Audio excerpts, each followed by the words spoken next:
what in the story of Hagar, we talked about that. I think you taught it at a Bible study, the God who sees, and how Yeah.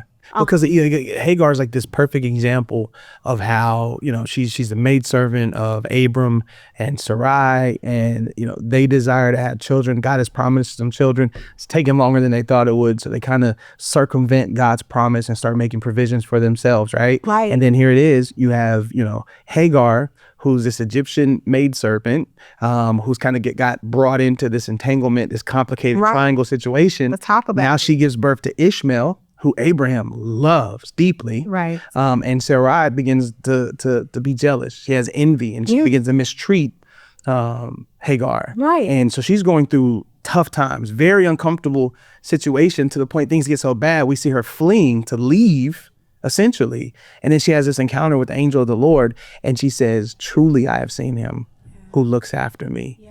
And it didn't say that he let her go and be free. It essentially told her to go back. So she had to go back to the hard thing. But now she's going back, having encountered the heart of God. A different revelation of who God is. El Roy. And she's like, God. And she calls him this name that no one else has called him. Absolutely. And so it's like, truly, I have seen him who looks after me, and I think that's the power of what we talked about, right belief. Yeah. Right. It empowers the believers to like endure well. Right. Because we all are going to endure. We're going to go through tough times. Right. But she was able to go back until her assignment was up, until she was finally released.